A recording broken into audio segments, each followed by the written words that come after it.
So you're in for a super treat. Our featured speaker coming up is Loka Pandya. He's an entrepreneur, an angel investor. He inspires people to live a more fulfilled and meaningful life. Loka's entrepreneurial journey began at the tender age of 17 years old when he co-founded and expanded specialty retail businesses to 6 locations across Waco, Texas. At the age of 23, he co-founded CDASM Management, which grew to a multi-million-dollar real estate company. Loka now focuses on investing in technology and wellness startups. During his entrepreneurial career, Loka realized mental health and joy are the pinnacles to ultimate life success. While building his companies, he spent over 2 decades researching and practicing the most cutting-edge Western and Eastern healing modalities with the aim of understanding how to regulate the nervous system. Now, as Chief Joy Officer, Loka is working on his next great thing, helping millions of people become the most joyous version of themselves.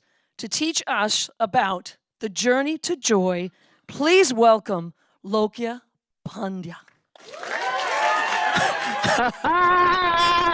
Let's get hyped, Dallas, Texas! Woof, woof. Meow, meow. Silly, silly. You know, there was a time that I actually could not do that. But I followed my joy. And I now do it almost every single day. Hi, I'm Loka, because I'm a little Loka. And I want to ask you all a question. When's the last time you followed your joy? Do you feel like you're following your joy almost every single day? Do you feel like you're the most joyous versions of yourself that you've ever been? You see, I've spent the last 2 decades traveling, going to spiritual retreats, healing retreats, self-development retreats, talking to coaches and gurus all around the world, seeking healing. In that process, I found joy. I found the formula to joy. And today I'm the most joyous version of myself that I've ever been. And I want everyone to feel as joyful as I do. Now, thing, it always wasn't this way. We all have a story. And we all have a time in our life where the pain hit hard. Mine was May 2nd, 1997. I was 13 years old. My mother had passed away. It was a heart condition. A heart condition at the age of 34. Fast forward a year later, I found out it was actually suicide. Suicide. The moment I heard that, it took me back to that hospital room, smelling that hospital smell, that sterile white walls, cold. I see my mother's lifeless body, I touch it, and all I could think to myself is, I failed you. I failed you. You did die of a heart condition. You died of a sad heart. You see, my mother battled with depression, and little Loka was always trying to cheer her up and make her happy. And after she had passed away, you know what little Loka did? Little Loka's like, I don't want anyone to ever feel the way she did ever again. So he danced and made people smile. He told jokes and made people laugh. He stole money from his own dad to buy candy for classrooms to bring them joy. Crazy. Or Loka. He was an over-functioning people pleaser, and he kept going through life. And at one point, he got this beautiful toxic relationship. Came in. It was fun till it wasn't. And it came crashing down, burning. And I looked at myself. And I had gone to all these retreats and learned so much, but it was knowledge. I had not turned it to wisdom by implementing it. So I started implementing it.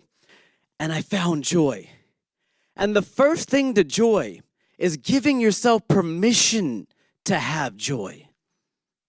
Because many of us don't. We don't feel like we deserve it. I have a friend. I see him at retreats every single year.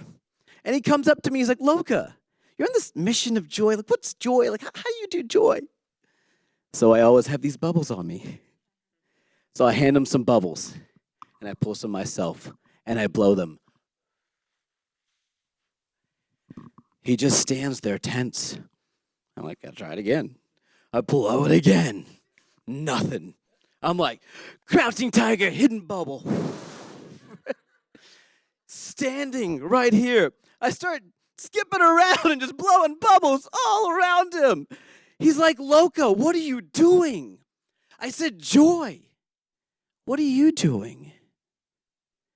You haven't given yourself permission to do joy for so long, you forgot what it feels like. So this little vial of bubbles is your vial of joy. And anytime you feel like being in joy, blow these bubbles, skip around, and know that you deserve joy. This was 10 o'clock at night. 9 hours later, I get this picture of him blowing bubbles in his hotel room. 7 a.m. He's like, I haven't felt this in years. So now they had permission. Now that you have permission, you must make joy a priority every single day. Be intentional about your joy. I take 3 5-minute dance breaks a day because that brings me so much joy. See, the thing is, our subconscious mind starts to memorize emotions. If we're constantly stressed or constantly anxious, that's what it's looking for. Anything can set us off. But if it has joy, then it's looking for joy.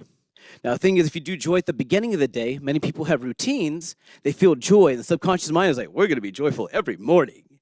But then life happens throughout the day, and it throws you off course. So you do joy throughout the day. The more joy you do, the more joy you become. And now that you're joyful, but you're like, how do I do it? Like, I don't dance, I don't know. You have millions of role models all around you, all around the world. They're called children. What does a child do when they wake up? What do they want to do? Play. They don't want to go to school. Why? Play. When they go to school, what are they looking forward to? Recess. Play. When they come home from school, what do? Why don't they come to the dinner table? Why don't they go to sleep? Exactly. What do we do? Work, stress, worry. You see, children play all day. They squeeze in homework. They squeeze in school. They squeeze in practice. You ever give a child a gift? They start playing with the box and having so much fun. They play with the thing that the toy came in because something in them knows they know what the joy came in. And that's us. We were born with that joy. So when you look at children, think about what it was as you as a child loved to do and start doing it. So now that you know that, you're like, but Loka, I don't have time. Oh yeah, I got something for that. You do things that you care about. So the answer is love. Whatever you love, you care about. You love your family, you care about them. Friends, pets, kids. Everything that you love, you care about. There's 96 words in the Sanskrit language for love. In English, there's 1. I came up with a term called Louve. It's L-O-U-V-E. L-O-U-V-E. You put the U in love. It means self-love. When you're self-loving, you're self-caring. So when you're Louving, someone's like, hey, Loka, let's go out tonight. Nah, brah, I'm Louving tonight. Hey, let's go to dinner next Wednesday. Nah, that's my Louvre time. Louvre time is time to recharge, fill your cup. It gives you the ability to set your boundaries, to even have time for your joy. So now you give yourself permission. You make it a priority. You know what to do. You're giving yourself time. When you walk out today, I'm going to give you one other tool because you're starting on your joy journey. It comes from the Japanese. It's called Kaizen. Kaizen means continuous improvement. The way I was taught it, you do the same thing every day for 1 minute at the same time. So when you think about what is it that I can do every day for joy, at least 1 minute, just do it. And ramp it up to 5 minutes, 10 minutes, but not all at once. Do it throughout the day. Now, one of my best friends is like, well, I like to play basketball. How do I do that? 1 minute. I was like, let's get creative. So then I got on the Amazons. Y'all been on the Amazons? I've been on the Amazons, yeah. And I saw this basketball goal that you could put in an apartment and shoot these foam basketballs. So I gave it to him. And he started to shoot on it. And 1 minute turned to 2 to 10 to 20. And he started to feel more in his joy. So if there's anything you can take away today, make sure you think about what is it, that one thing that would bring you joy, and continue to build on it when you go out. and know that everybody's joy looks different. And what does adult joy look like? It could look like business casual with gold shoes. That sometime get lit. Have an amazing, joyous day and joyous life. I love you so much. Get your joy!